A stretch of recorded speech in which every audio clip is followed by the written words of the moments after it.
ભાઈ આ છે અમારી હરિયાળી ચારે બાજુ. ને અત્યારે શિયાળાની ભાઈ વાત કરીએ ને તો ઠંડી પડે છે, એક નંબર ઠંડી પડે છે ભાઈ. જો આ બાજુ ચારે બાજુ જુવાર છે, આ બાજુ જીરું છે અને ચણાના વાવેતરો છે. અમારા ગામડામાં છે ને ભાઈ આમ તો બધી વાતે સારું હોય, પણ ઠંડીની ભાઈ વાત કરીએ તો એક નંબર અત્યારે ઠંડી પડે છે. બાઇક લઈને છે ને આમ કે બહાર નથી નીકળાતું. અહીંયાથી છે ને ચણાનું વાવેતર છે. આ બધી ચણા ને કોઈ અમુક આગતરા છે, અમુક પાછતરા છે, થોડા દિવસનો સમયનો ફેર પડતો હોય ને જે આ ચણાનું વાવેતર છે. છેટ અહીંયાથી તમને આમ નજર પોગે ને ત્યાં સુધી બસ ચણા છે. આ તરફ પણ આ એક ખેતરમાં બાકી છે વાવેતર. હવે અત્યારે છે ને વાવેતર થાય નહીં, કેમ કે સમય જતો રહ્યો છે. સમય હોય ને ત્યાં સુધી એમાં વાવેતર, ત્યાં સુધી વાવેતર થાય. બાકી તો હવે એમાં વાવેતર કરે ને તો થાય નહીં બરોબર. આ ધાણાની રોનક જોઉં તમે, એક નંબર છે, ક્વોલિટી ભાઈ. અને અહીંયા છે માતાજીનું મંદિર છે, બધા મિત્રોને દર્શન કરી લેજો. ત્યાંથી આગળ હાલતા છે ને ઘઉંનું વાવેતર છે આ બાજુ.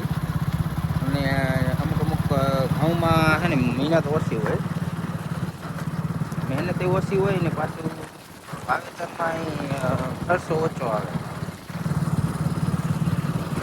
એટલા માટે છે ને અમુક ઘઉં વાવવાનું પસંદ કરે. બાકી તો શું છે કે જીરું ને એવું બધું હોય.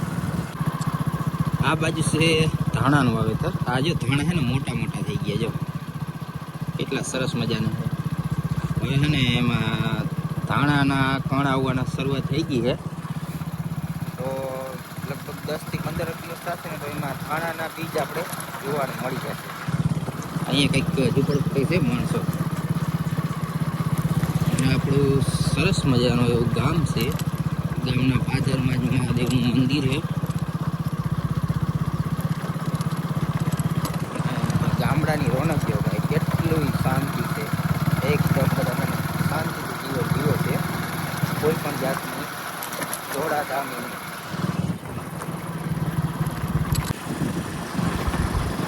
હવે છે ને અત્યારે હાઈવે ઉપર ચડી ગયો. અને જો અહીંયા હવે છે ને જુવાર,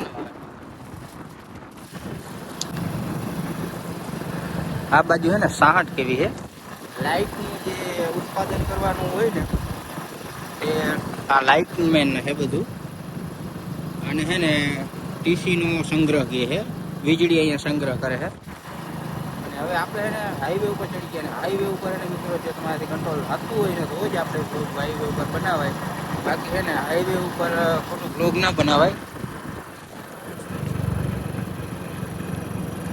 અત્યારે છે ને મારે સેફટી પૂરેપૂરી છે, ખાલી 15, 20 થી 30ની સ્પીડ છે. બાકી છે ને વધારે આમાં ઓવરટેક કરી અને આપણે છે ને બ્લોગ બનાવાય નહીં. તો ચાલો આપણે ફરી મળીએ નવા બ્લોગ સાથે. જય હિન્દ, જય ભારત.